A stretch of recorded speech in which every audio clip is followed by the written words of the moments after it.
Hi, everybody. Welcome back to Frankly Finance. I'm Gemma Mitchell. We've got Lexi Smith here. So this is episode 3 that we've done so far. And this week we're continuing on from the conversations that we had last week around what money coaching clients expect and really going through all the questions that we both on the intake form, which we want to know about clients before we see them.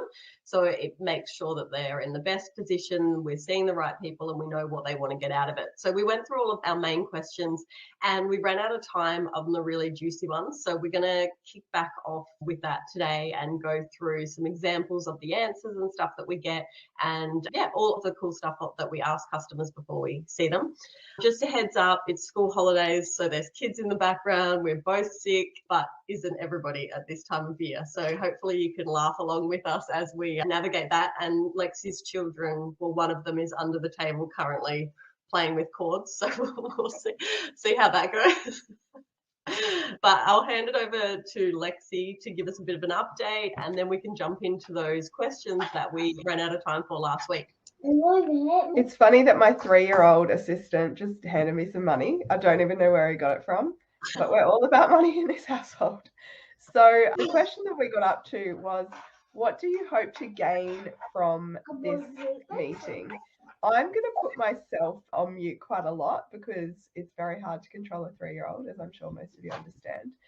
But to set the scene for you, Gemma, the response that I got on my client intake form from one particular client was, in terms of what they hope to gain, was to set themselves up with a financial plan and goals. Do you want to chat through that, how you would approach that particular point? Yeah, okay.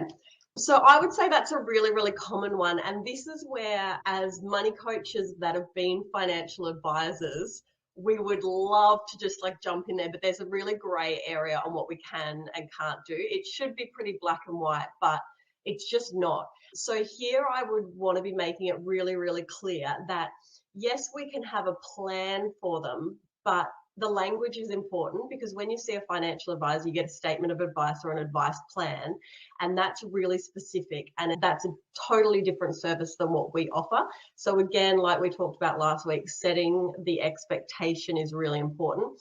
So I like to say, yeah, you'll see me and you'll get a plan on where to from here and what you need to be doing with your fundamental money management and what little things you can be doing. So it's still a plan, but it's not financial advice. It's not a statement of advice, and it's not a plan in that respect. So with that, I would just be making it really, really clear, which we do. We give information beforehand. Before they book, we've usually had a 15-minute to make sure that they understand that. But yeah, I would be really keen to map out what their goals are and then help them plan to, well, where does that come in? Because yeah, you might have a plan that I want to buy a house, or I want to save for a wedding, or I want to build up my own business, but that might not all be immediate things. So the plan is great that you can then go, right, well, for that goal, what is the roadmap to that? But yeah, I'm really conscious of the language that the clients use, the language we use, and then what the industry is, because these words all overlap but can mean really, really different things. And that's where people can get in trouble with crossing the line with advice, which we're all terrified of doing, right? So language is really, really important. But I think that's a good question, and they will absolutely get a plan from us, but we need to make sure that they're understanding what that plan is. And it's more like a roadmap than an advice plan. Do this, do this, do this. Would you agree? Yeah, I get that a lot. Like people saying, I need financial advice. And I'm like, their concept of financial advice and my concept are going to be different. Yeah. Do you get that in reviews as well? Like you get feedback and they're like, thanks so much for the financial advice. And I'm like, eek, I didn't provide financial. But it means totally different things to those. Yeah. The other part of this person really wanted to take accountability of budgets. Do you want to talk a little bit about that? Yes. So I love how you're throwing these all to me. So Lexi hates budgets and I love budgets. So, and I know that it's got a really bad, the budget, the word itself is seen with, sacrifice and all these negative things that you have to really sacrifice different things. But I love a budget because a budget is telling you where your money needs to go. Well, to chime in there, I don't personally budget, and so budgets have a place and they can certainly work for a lot of people, but I'm not one to promote something that I don't personally do myself. So yeah, it's not that I don't ever do them with clients, but it's, you don't come to me and always walk away with a budget, because there's so many other ways to manage money. I've got a little bit of quiet, so I'm going to take advantage of this for a moment. So this client also, so this is still the same client, what they're hoping to gain from these meetings is planning for the future, such as for a house and a wedding. And I find that a lot of the time people know what they need to be doing. They need to earn more and spend less in order to save more. But sometimes that, a bit like with me, with fitness, I know what I should be doing, but because I've got no one to be accountable to, I'm not necessarily going to do that. Learning more about finance was something else that this client wanted to get out of these meetings. Do you want to share a few points about how you educate people along the way, as well as actually being their accountability person or giving them a bit of a plan to move forward? Yeah, I think you're 100% right. People know exactly what they need to be doing, like your personal fitness kind of example. We all know it, but again, there's so much information and there's so many people telling you to do it a different way, whether you're getting fit, you're saving money, whatever it is, there's so much information out there. So I think having a person one-on-one speaking to, like a coach or a financial advisor or a personal trainer, it's really kind of going, well, what's going to work for you, and getting rid of all the noise. So getting rid of all of the other stuff that I know I could be doing, like fitness. You could be intermittent fasting, you could be doing your portions, you could be doing this and that. It's the same with finance. You could have a budget, you could not have a budget, you could do it this way. So talking to somebody that understands your situation is going to help you guide the path that these things will work for you, like pulling out the things of the toolkit that you should be doing. So that's really, really valuable with this process. But yeah, people know what they need to be doing to be saving, but they need that motivation of knowing it's realistic, talking about different ways that they can do it, and just feeling like they have somebody on their side that's like, yep, this is exactly how you can do it. Or sometimes that's really unrealistic. Why don't we look at a different avenue? Like, you're putting so much pressure on yourself, you're setting yourself up to fail. It's kind of like when you're in your own headspace, you can't tell what's a good idea or what's a bad idea, and what's working and what's not. You need someone completely removed to help with that, I think. And analysis paralysis is very real, and there is so much information out there. It's hard to know, a lot of the times we find conflicting information as well, and it's hard to know which is correct, or maybe they are both correct, but there's more to it. Oh, and on that, you asked about the education side of it. Like, generally when we see a client, well, I don't take a lot of ongoing clients. It's usually a bit more transactional, like let's just, chat. I don't offer like a program or anything. But education wise, there's only so much you can do in that meeting. So what I'll tend to do is, after an hour with somebody, you've got to feel for their personality. You've got to feel for how they take in information. And if they're really technical, or they just want the really simple, whichever way they're going to go. And I always say to people, do you like books? Do you like podcasts? Do you like doing online courses? And then I'll kind of afterwards go, well, these were the things that you were really interested in. So here are the resources that I think would really gel with you, or the way that this person presents financial information in this book, check that out. This is something that I think that you will enjoy talking about, given your love of budget. So this is someone different on their client intake form. And that noise you can hear in the background is just all of my Christmas decorations getting taken out of the boxes. So that will be great. Christmas in July. It's perfect. Correct. One day early.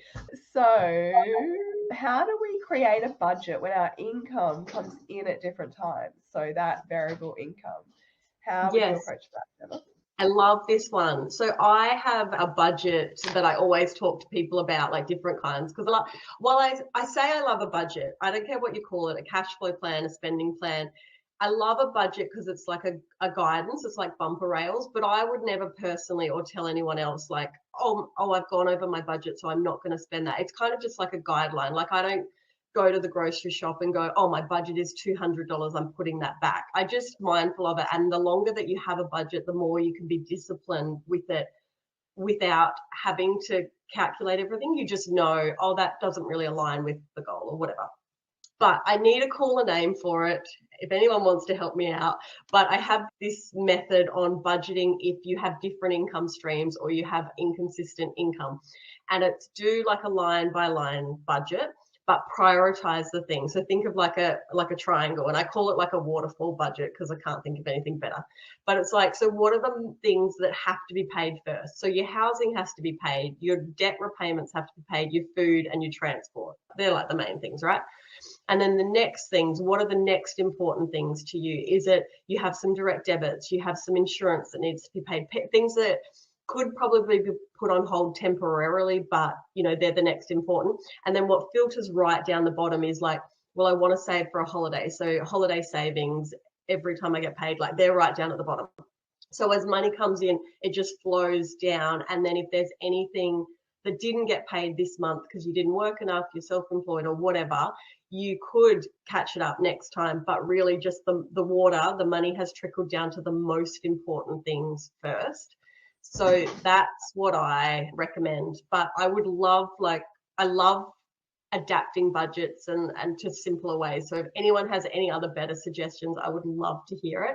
But that's what I've found. Like my husband was self-employed most of his career, and that's kind of what we've always done with his money. So say mine was always like salary.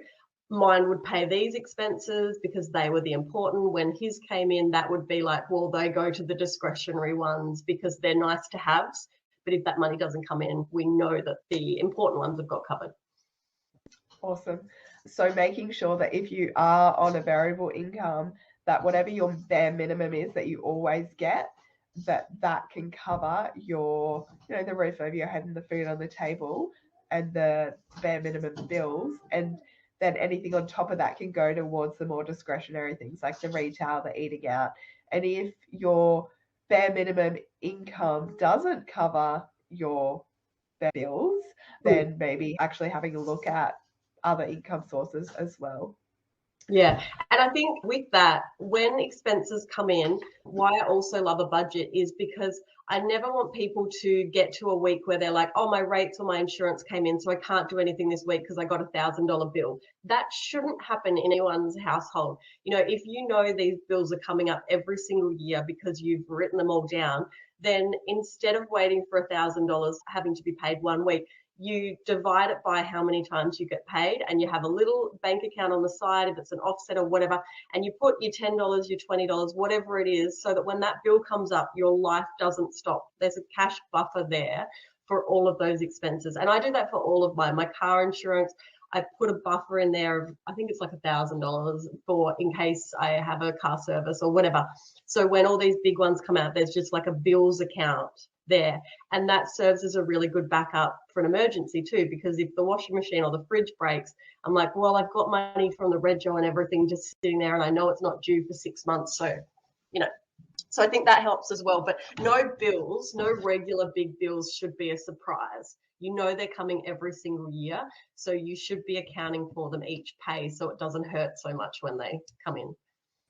And I do have what I call a cash flow plan. So typically a budget is like all of your expenses and how much it is per month, for example. Whereas with this cash flow plan, it maps out the whole year ahead. So working out, well, what's your pay cycle? If it's fortnightly, okay, we're going to have a new column for every single fortnight. And then we're able to put in those bills as well that aren't happening as frequently, or some months you might have 3 gym direct debits, not 2. So this is for when your income and your expenses are very close, like there's not really any surplus. It's very important to make sure that we've got enough income for all of our expenses. And if we map out the year ahead and we can see like 3 different fortnights where we've got a huge deficit that we're going to have to find, maybe a few $1,000s, well, something's got to change then. In terms of the question again, someone's put here that they want to do a basic financial checklist. What would that look like? Well, I would be confirming with them what their expectation and what that meant to them, because again, the language is so important. But if somebody said that to me with no context, I would think it was a checklist that what is the basic stuff I should be doing to have my finances in order. And that checklist to me would be stuff like, I know where my super is. I know where my bank accounts are. I check that my pay goes in. I check that my super goes in. I check my direct debits. I have a will. Like, I would think that it was stuff like that, but it could be totally different to them. It could be, what do I do each week? What do I do each month? What do I do each year? But yeah, so there's lots of things that it could be. So we do a presentation. Again, I think I stole it off you. And it was like, there's 10 points if you've got all of that's these. fine. Thanks, Gemma. I stole that too. It was so good. And so what it is at the start of her presentations, we'll go rate yourself 1 to 10, on 10 being great, of how good you think you are with your finances. And then on the next slide, it's like, so here's 1 point for each of these things. Now see if the score you gave yourself added up to these things. And it's like, have an emergency fund, be paying extra repayments, like all these different stuff. It's great. But I would think that it was kind of like that. Yeah, I will actually, to maybe incentivize people to come and listen to us a little bit more. Maybe we can have a look at that next week, and I'll bring that. It's like financially fit checklist, a bit like those, what are those tests called? Is it the beep test, where you have to like run, whatever that was, like that's kind of, I guess, similar. That was torture. But what did you do for this client that asked that? That particular one was a very long time ago. I'd have to pull out my notes. But the thing that comes to mind for me was that we'd also be looking at things like, well, are you aware of your super? Do you have a beneficiary on your super? Do you have income protection insurance? Those types of things as well. The things that people don't necessarily come to us for those things, but they're like the housekeeping as well of life admin. And you mentioned will as well earlier. Yeah, there's that diagram that gets around, and it's like the structure. So I talked about a triangle before of like filtering money, but this is like the foundation. So you build a house on a slab. The foundations is, protecting things. So that's your income, your insurances, and then you build up. Yeah, that would be good to find too. We can post it. Yeah. So I've got lots and lots and lots of answers to this question over the last couple of years. But someone else here, I don't know if you've had anyone approach you that has been in my budget, but they've said that they wanted to get out of my budget and be able to manage their finances well and pay their bills on time. So I've had 2 instances of this where these people were paying $2,500 a year to be my budget customers. Here we have Santa. See you later, Santa. That's really expensive. I think people don't realize how expensive like a service like that is. I was shocked when I heard that. Yeah. And I'm not saying that it's a bad service or anything, but in these particular circumstances, it wasn't right for them. So they were still accumulating debt. So they were getting their allowance, if you like, from my budget.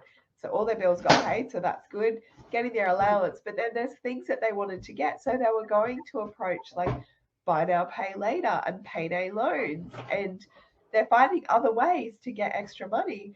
Yeah, they haven't changed their habits at all that got them in that position. It was no education as well. So with financial coaching, you get the accountability, but you also get the ongoing education as well. And if something's not quite working, we can pivot and adjust. So yeah, both of those cases have successfully not now using my budget and have really transformed their finances. One of them in particular was forever touching this money that was an inheritance. And so now not only aren't they not touching it, but they're adding back to it. So now they're building that again, which is awesome. I've also got some comments in this question around maternity leave and optimizing Centrelink entitlements while also maximizing our time together as a family. So I have a lot of these conversations in relation to maternity leave and also childcare. So sometimes it is just black and white, it is what it is, but sometimes there are, I guess, strategic ways that you can set yourself up to maximize your payments. So we won't go into that today, but if there's anyone that wants to hear more about that, maybe leave us a comment on the Finedia platform to say that's something you're interested in, because I realise it's not necessarily relevant to everyone. That's very topical also, right now as well, for the subsidies and everything are changing. That was never something that I was really all over, except when I went on maternity leave myself. But I used to do a lot of strategies to maximize Centrelink for retirees, and that was like one of my favorite. But I'm definitely not all over the Centrelink stuff. It was even hard as a financial advisor trying to sort it out for myself when I was going on that leave. No. Yeah. I'm even looking at one case at the moment in conjunction with an accountant as well, because, you know, there is that fine line between tax advice and not tax advice. But we're working together, we're able to maximize Centrelink benefits without necessarily having an impact on tax. So in this particular circumstance, this person will be receiving an additional $7,000 in Centrelink payments, which is awesome. And you don't know what you don't know. So it's not until you actually sit down and look at the exact situation. Like, I can't sit here and say, okay, if you are this age earning this amount in this situation, then like this is the answer. It's a bit more complex than that. I've had other people as well want to know whether they can work 4 days a week instead of 5, and what, I guess, if they did work 5 days, what impact that would have in terms of Centrelink and childcare and tax. And so it's about sitting down and doing a bit of scenario planning. So scenario A, you work this amount, this is going to be your tax, this is going to be your Centrelink, this is going to be like your take home pay, like what you're actually after tax and tax and childcare, what you're actually making maybe per hour. Scenario B, okay, slightly different figures because you're only working 4 days. What impact does that have? Okay, what about 3 days? What impact does that have? So yeah, there's a lot that we can still do as financial coaches that isn't financial product advice. Like a client could go online and do all of this themselves, right? But they just don't know where to start, and they need somebody and it would take them like the amount of time that it would take them to do that compared to us who can do it really quickly all day, every day, and bring up other things like, oh, the knock-on effect you might not have thought about is this, and you might not have thought about this. So there's just so much value in having that conversation with a professional rather than trying to do it yourself and not sure. I think it was, who was it? Somebody was talking on Instagram the other day about people selling investment properties and not realizing the impact it's going to have on their child support and having to pay back like Centrelink and all that stuff. Yeah, so it's just so important because people don't think of the knock-on effects of all of these decisions. Yeah, and the knock-on effect of that one I was just talking about, the extra Centrelink payments, was that they're also going to be paying less in childcare this year, but then more in childcare next year. But because of the changes to childcare happening in July next month, it was going to mean paying an extra $1,200 childcare next year, versus if they had the income this year, it'd be an extra $2,000 this year. So yeah, slight changes can make a big difference. How long have we got? We've got 5 minutes, so we've got maybe time for a couple more. Someone has said here how we are tracking where we can improve. So how would you approach someone coming to you like, this is my situation, I just don't know how we're tracking, we don't have anything to compare to, and we don't really know how to improve? Yeah, that's a hard one. And well, one, you need to know what they're trying to achieve. And there's lots of online calculators. So if the simplest scenario here would be they're hoping to track to a certain amount for retirement, because there's so many calculators out there. But yeah, it would just depend what their goal is. So I would probably map out their goals and the time frame and go, right, are you on track for that individual goal? How does retirement look? What are the services you need if that's looking like you're not going to hit that particular goal? Like, is it financial advice around super? Is it maybe just talking to your fund about extra contributions? Or, do we need to adjust your goals? So that's something that we can do, because we're just helping them assess the current position. We're not giving them any advice on a product or how to invest or do anything like that. But I'd be really interested in that conversation regardless, not if, but it would be particularly interesting, like you were saying last week, when it's a couple and then one thinks they're doing better than the other. Yeah. So I think those conversations are really important, even if they think they're doing well or not doing well. It's to still have them so everybody's on the same page. Yeah.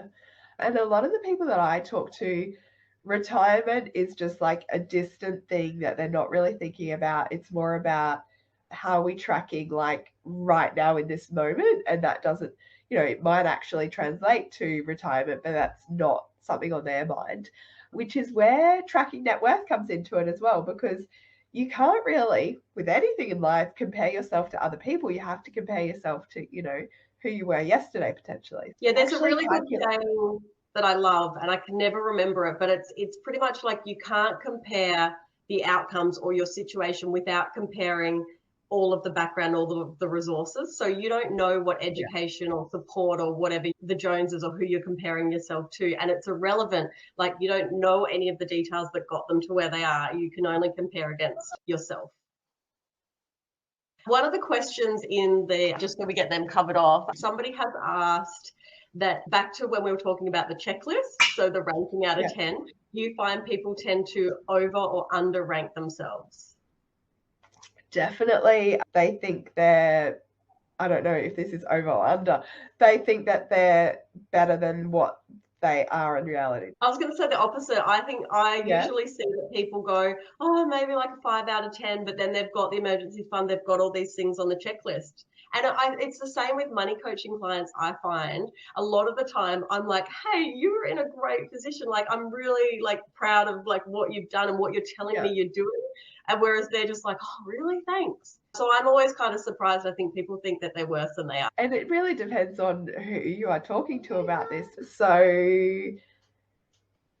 you might talk to other people, like in business, for example, and ask them like how you think something's going, and it's just based on maybe their personality and their experiences as to how they actually feel, what their mindset is. But quite typically, I think that because money is such a taboo topic and people aren't talking about it much, that the people who are doing really well for themselves, they're not loud about it. And so the people that are doing okay don't realize that there's other people out there that are really taking advantage of opportunities and setting themselves up for the future. So I think that maybe that's where that would stem from. But we will definitely next week, now that we've had a question about it, I will bring along the financially fit quiz, if you like, so we can go through that and anyone listening can actually work out their number, where they feel like they currently sit versus where they maybe actually sit. And the beauty of this thing is that you can then very clearly know what you have to do to move the needle to improve things. Yeah. It's your roadmap. You should aspire to have all of the things ticked off. And then after you've got all of those basic ones, the foundations, then that's when you move on to the good stuff. And it's the good stuff, but you know what I mean, like the next steps. And this is kind of like the stuff that if I was back seeing a financial advice client, I would want them to have all of that ticked off by the time they came and saw me, So yeah, we should definitely go through that next week. Okay, well, that brings us to time, but I will be here next week, hopefully a lot more healthy. I'm surprised that I made it today, given my temp yesterday was 39 degrees. All right, well, I will hopefully see you next week. Bye. Bye, Gemma.